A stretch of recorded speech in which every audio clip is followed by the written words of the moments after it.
Merit के उदाहरण बड़े डरावने भी हैं लेकिन अच्छे भी हैं। मेरिट में एक हमको दिखता है भगवान राम से जिसका झगड़ा हुआ, जिसके घर पे मीटर की रीडिंग 600 से कम है उसको बिजली का बिल 0 आएगा। मेरा बिजली ਦਾ ਬਿੱਲ ਪਹਿਲਾਂ 1 ਸਾਲ ਪਹਿਲਾਂ ਆਵਾ ਤਾਂ ਤੇ ਹੁਣ ਵੀ 1 ਸਾਲ ਹੋ ਗਿਆ ਵੀ ਵਾ ਆਂਦਾ ਨਹੀਂ ਹੈਗਾ ਜਦ ਆਹ ਭਗਵੰਤ ਮਾਨ ਦੀ ਸਰਕਾਰ ਬਣੀ ਆ ਜੀ। ਮੁੰਡਾ ਸਾਨੂੰ ਛੋਟਾ ਕਹਿੰਦਾ ਪਿਛਲੀ ਵਾਰੀ ਬਿੱਲ ਕਿੰਨਾ ਆਇਆ था माँ 3500 रुपया कहना ऐसी 0 आया। माँ फिर ऐसा मुख्यमंत्री पूरे इंडिया में बनना चाहिए।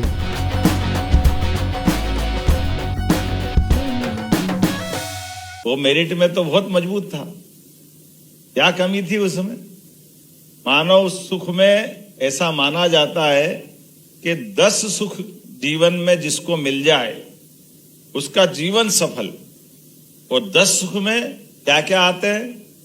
तो 10 सुख में पहला सुख निरोगी काया, मृत्यु तक शरीर वैसा का वैसा रहे। एक एक करके उनके जीवन के सारे सुख गिन लो तो धन संपत्ति, पुत्र और सुयोग्य पत्नी सारी चीजें हैं, लेकिन नैतिकता में कहां था वो? तो इसका मतलब है कि विचार का दूसरा रास्ता बनता है कि केवल मेरिट से काम नहीं बनेगा, मॉरलिटी भी चाहिए, नैतिकता भी चाहिए। और नैतिकता के बलबूते पर हमारे देश ने सदैव केवल योग्यता नहीं, योग्यता से बड़ी नैतिकता भी चाहिए। इसीलिए हमारे यहाँ छोटे से छोटे व्यक्ति ने, पन्ना धाय ने अपने बेटे को देश की आवश्यकता के हिसाब से, सबको मालूम है चित्तौड़ के अंदर एक बच्चे को, अपने सगे बच्चे को अपनी नौकरी करते करते राजवंश के बच्चे के ऊपर खतरा आया तो बच्चा बदल करके सामने, अपनी आंखों के सामने उसकी हत्या होते देखने का उदाहरण हमारे अपने देश का है। बगल का चित्तौड़ है, राजस्थान के पास का।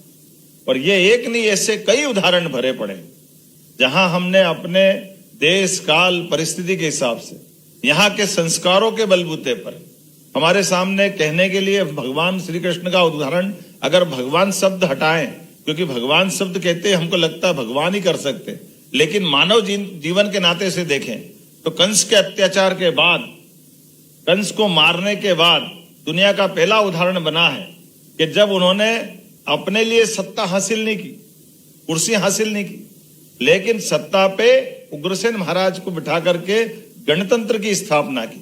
2000 साल पहले विक्रमादित्य के जीते जी, सच्चे अर्थों में तो विक्रमादित्य का नाम विक्रमादित्य भी नहीं है, उनका नाम है सहसांक। और सहसांक नाम होते, उनका अपना नाम होते होते जो असंभव को संभव कर दे, उनके बारे में ऐसा कहा जाता है कि असंभव को संभव करने में, अब आप बताओ उसमें टैलेंट लगेगा कि नहीं लगेगा? टैलेंट वाले तो करते हैं असंभव को।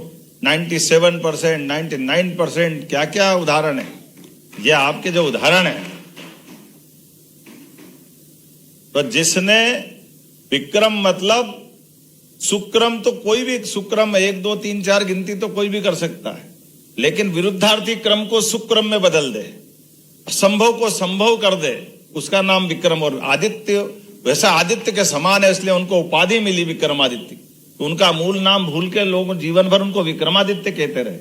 अभी ज्यादा पुरानी बात नहीं, 100 साल पुरानी बात करें, 1923 में आपके जैसे टैलेंटेड एक विद्यार्थी बढ़ते बंगाल से, जिसने अंग्रेजों की उस समय की सत्ता तो बहुत जबरदस्त रूप से थी, वर्तमान के पूरे एशिया के हिस्से से होते हुए दुनिया में उनका सूर्यास्त नहीं हो रहा था, लेकिन नेताजी सुभाष चंद्र बोस ने कहा कि हाँ, हम में टैलेंट है।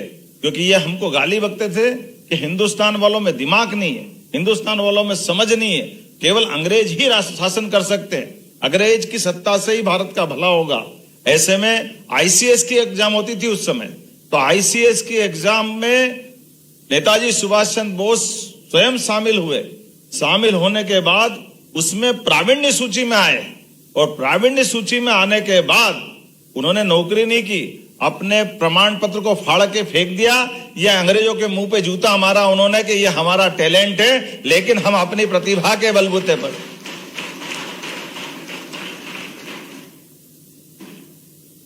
अपनी प्रतिभा के बलबूते पे भारतीयों का मान सम्मान बढ़ा के दिखाया। और बात का काल सबके सामने, अपने जीवन में नेताजी सुभाष चंद्र बोस ने आजादी के खास करके सेकंड वर्ल्ड वॉर के समय एक ऐसी सेना, उसके पहले वो कभी सेना में नहीं गए, लेकिन सेना के सेनानायक बन करके बर्मा तक युद्ध करते हुए आए। ये हमारे लिए, भारतीय लोगों के लिए गौरव की बात है। और ऐसी एक नहीं कई सारी बात है, अपने यहाँ उदाहरण भरे पड़े हैं। यशस्वी प्रधानमंत्री नरेंद्र मोदी जी के लिए जोरदार अभिनंदन करो, हमारे लिए तो आंखों के सामने दिखो। इनसे बड़ा आदर्श उदाहरण कहां रहेगा? क्योंकि मैं ये बात कारण से कह रहा हूं, यहां बच्चों को स्कूटी दे रहे हैं तो मेरे ख्याल से मंच में से भी कई लोग होंगे और मैं भी आप में से हूं जो सरकारी स्कूल से पढ़ के निकले। हमको प्राइवेट स्कूल की सारी सुविधाएं नहीं मिली, लेकिन उसके बावजूद भी पढ़ने का मौका है तो नरेंद्र मोदी जी भी सरकारी स्कूल से निकले। और सरकारी स्कूल से निकलने के बाद एक प्रश्न का उत्तर आप भी देना, केवल मैं किसी का अपमान करने के लिए नहीं कह रहा हूं, लेकिन समझने के लिए तो पर्याप्त होगा कि हमारे यहां पर एक प्रधानमंत्री कहते थे कि मैं 1 रुपया पहुंचाता हूं तो नीचे 15 पैसे पहुंचते। और उसके बाद के बहुत बड़े, कहा विदेश में कौन सी यूनिवर्सिटी में पढ़ के आए थे मनमोहन सिंह जी? कैम्ब्रिज है ना, कहां गए थे? और उसके पढ़ने के बाद वो गवर्नर बने, गवर्नर के बाद वित्त मंत्री बने, वित्त मंत्री के बाद 2 बार प्रधानमंत्री बने। अब इससे बड़ा तो कोई, उनको तो फाइनेंस की डिग्री थी, सब उनके पास फाइनेंस के बहुत बड़े विद्वान थे। लेकिन ये छोटी सी बात नहीं मालूम पड़ी कि आदमी के लिए बिना पैसे का बैंक में खाता खोल दो तो उसका पैसा उस तक पहुंच जाएगा। ये चाय वाले ने कर दिया, नरेंद्र मोदी जी ने, जिनने कोई फाइनेंस की डिग्री नहीं ली।